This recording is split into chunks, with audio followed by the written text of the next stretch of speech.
Hey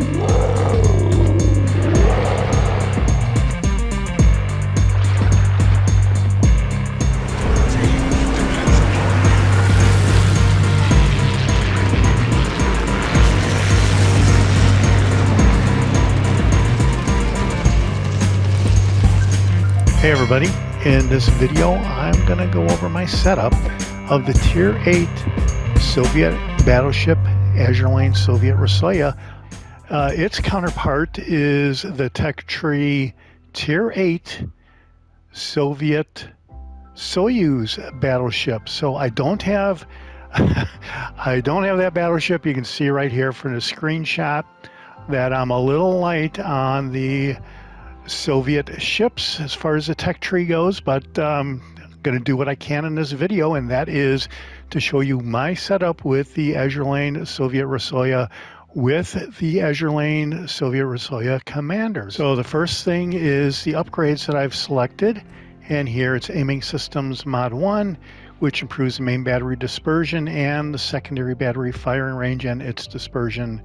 And second upgrade is the Propulsion Mod 2 to quicken that acceleration. That's kind of standard. And then here I went with Concealment System Mod 1. That is standard on all battleships that are Tier 7 and above. I think Tier 6 actually and above. So there you go. That helps out the detectability range by another 10%. But probably more importantly is the incoming fire dispersion gets an additional 5% scattering capability. So if you're aiming at a ship at distance, a battleship, a high-tier battleship at distance, and your shells miss, it was probably because they have Concealment System Mod 1 going rather than quote-unquote, air quotes, shells falling short, even though, to be fair, I have seen shells fall short. So, okay, this video will not be about that. It will be about the next upgrade, and here we have the main battery Mod 3 going, which improves the main battery reload time by 10%, and the main battery traverse speed does take a hit at 15%, but as you're going to see by the final setup, the reload time and the traverse time of the Soviet Rossiya is pretty darn respectable. So here are the loadouts.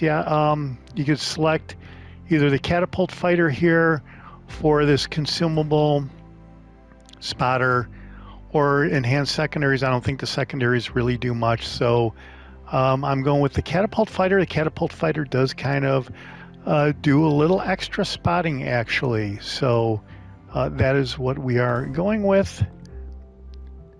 Ship does come with this cool Azur Lane premium skin. See, detectability and incoming fire dispersion is 4.5% respectively.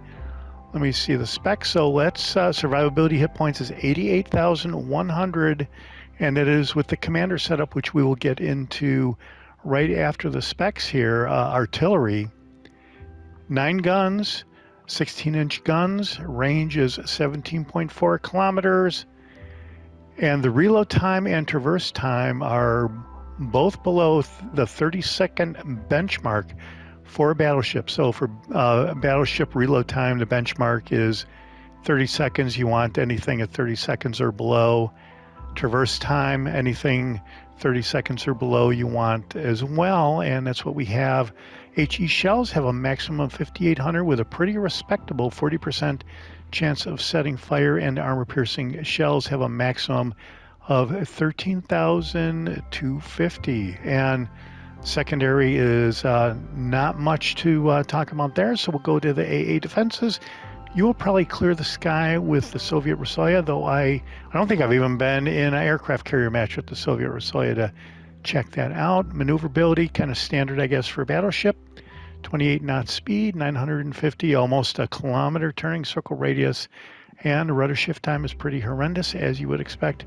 Concealment, 13.1 kilometers by sea, 11 kilometers by air, and 15.2 while you're firing in the smoke. And armor, yeah, this looks pretty good. A lot of purple, orange, and deep yellow armor right there. So let's remove the armor, take a look at the Citadel.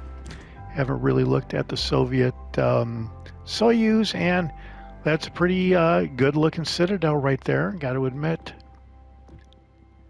And yeah, so can cause any armor-piercing shell to ricochet at appropriate angles, and it resists HE shells of up to 203 millimeters. So yeah, the Citadel is pretty good. All right, let's check out the overview. Superior armor-piercing pen. Shells with a good ballistic trajectory, maintain velocity, making aiming easier, and it is ironclad. All right, yeah, designed in 1939. There were no ships in the series. So the commander here is Azur Lane Sov Rossiya. I did rank her up to, rank the commander up to rank 16 to try to get the most out of the unique skill down there, but base trait is Frozen Edge, improves the risk of catching fire and the battleship detectability. Went with Cunningham here for concentrated devastation. He is maxed out. Then we have Charles Madden, who is almost maxed out to help out main battery traverse speed and the reload time.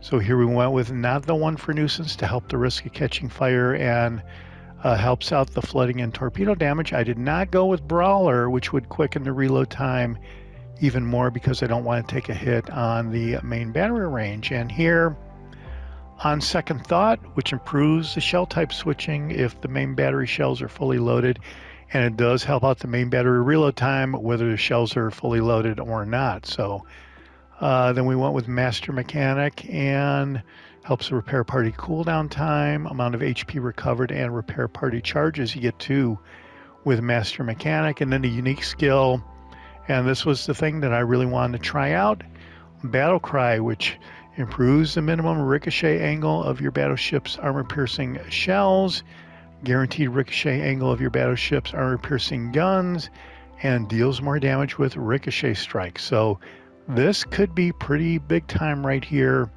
if you can get all of this going. And yeah, I've maxed out that skill as much as I can here. In order to max it out anymore, I would have to go to Legendary rank 4 and completely rank up this commander, which would be a lot of universal commendations.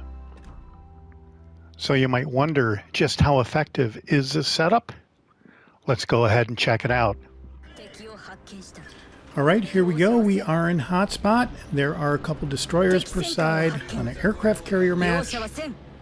All battleships except for those 2 destroyers and 1 cruiser. So we are lining up the Ibuki B here, and he's turning in, going broadside against us, and this is awesome. So we're taking a shot with the rear guns, and we do get a Citadel hit right there.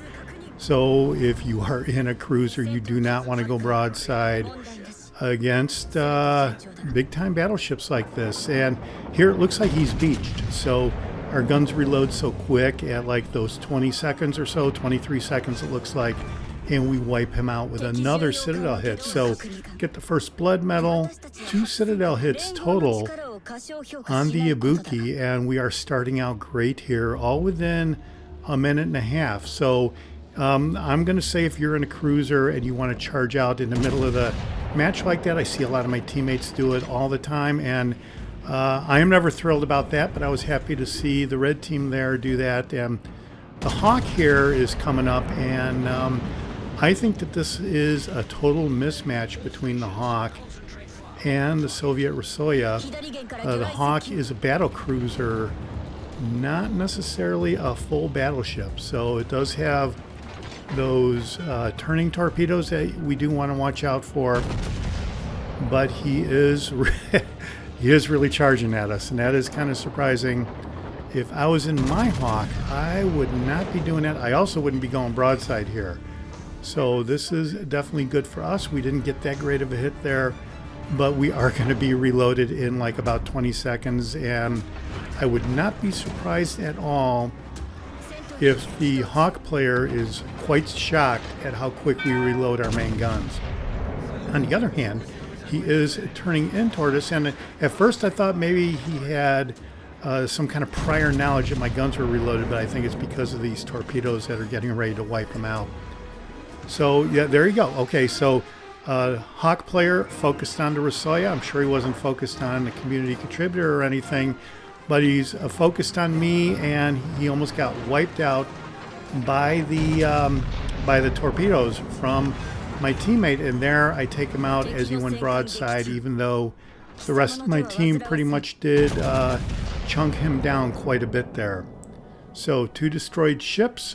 We destroyed all the ships in the game so far. So match is starting out pretty good. I don't want to say I'm thinking about a Kraken, but I guess you're always thinking about a Kraken when the game starts out like this.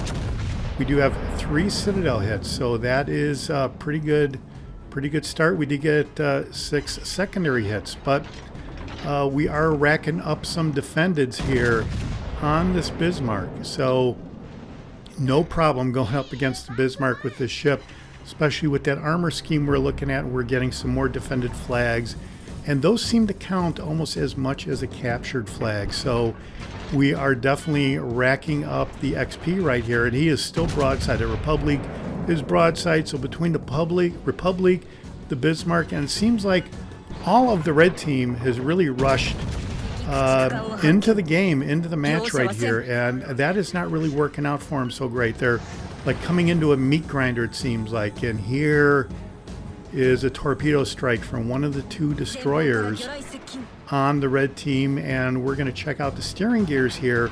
So now I'm backing off and going the other way on the rudders, otherwise I would get hit by that torpedo on the left hand side there, and we just barely make that, and you can look for that as a short on the channel coming up soon here.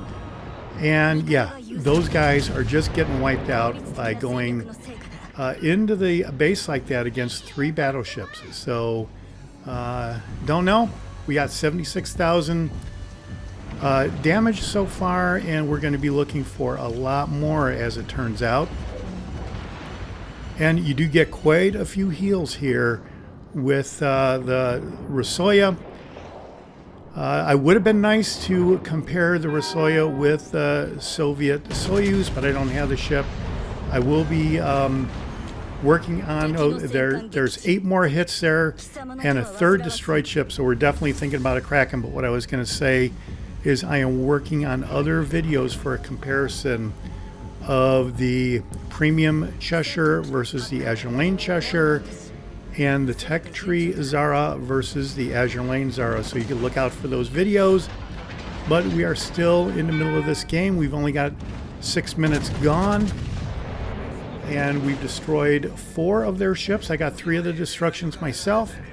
Lined up the Fletcher right there. I'm backing up, and here come those torpedoes. Looks like we don't have to worry about any of those torpedoes hitting us, but we are hitting full speed ahead right here, and both of the destroyers are in sea, it looks like. So the Fletcher is not having a good day, and I don't know, I guess let this be a lesson to you if you're going to rush in to the match like this. Yeah, it did not work out for them, and I'm kind of glad to see that my team is not the team that is doing this all the time. That's how I feel a lot of times, is you're in a match, and next thing you know, your teammates start disappearing. And yeah, you have to get in there, otherwise you can't make anything happen. But sometimes if you do get in there, you'll get chewed up by the opposing team, like you see happening here. So the Zeiton is pretty much broadside, but he is getting dinged right there, and we are up to 106,000 damage. So we've hit the 100,000 threshold here. The Zeiton is pretty much angled out now, so I don't really expect really huge damage. You can see I aimed a little bit above the waterline. I probably should have aimed even higher above the waterline. But now we are going to come in to sea and capture C. We got 3 defendeds. We're going to be looking for a captured flag here, and that will really rack up the XP. And yeah, I have to watch out for that destroyer that's over to my right. And the Soyuz up here, he is definitely broadside, and took a good shot on him. And there is a Citadel hit. And so the Soyuz is definitely prone to Citadel hits from 16-inch guns like this. So We did get a Confederate Medal there, so we have really been dealing out the damage across the entire team. I think you need to damage 6 ships on the opposing team with a certain amount of percentage damage per ship, and that will give you your Confederate Medal. There is a high caliber medal. We are up to 150,000 damage plus, and we are spotted. I don't think that's from the Zeiten. I think that's from the destroyer. And yeah, we are really going to be careful of that destroyer. Looks like here come the torpedoes. I think we will be able to get the base captured here before the torpedoes hit. And there is the capture. So now we are hitting full left rudder to minimize the amount of torpedoes that are hitting. And even though we saw a 17-second rudder shift time, the ship is moving around pretty good to where we only got 1 hit there instead of, I think those were 5 torpedoes that were coming by. So 900 points. We've almost captured all the bases, and this looks like an easy victory. The only question is, where will we end up on the leaderboard? Is this going to be a decent amount of performance to be able to rank up pretty high on the leaderboard? Time will tell. All right, well, that was a big-time victory for the Soviet Rossiya with the Azur Lane Commander going. Wow, 468,000 credits, 156,000 battle performance total damage on 68 main gun hits. That's got to be with those 23-second reload times.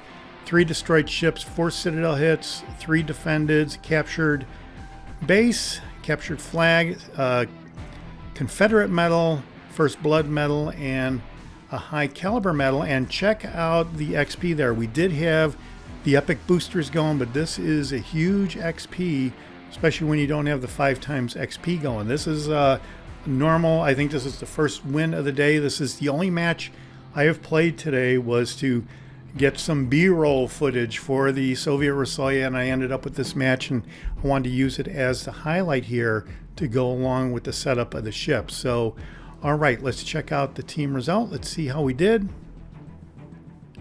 Whoa, first place overall, 2919 XP. At first I wanted to say almost double what anybody else had, but in any event, that is a pretty good performance for the Soviet Rossiya. A big time score there, very surprising. Wow, okay, let's see how we did on the economy tab. All right, 285,000 silver credits by the time it was all said and done is what we cleared. And that is it for, well, I guess it's my first look at the Soviet Rossiya and how I set the ship up. As I said earlier, I don't have the Soviet Soyuz, so I can't really do a direct comparison, but if nothing else, you get to see a little bit about the ship and the commander. As always, let me know what you think down below. This is the Jaguar, and I'll see you on the high seas. Thanks for watching. Hit subscribe if you like it.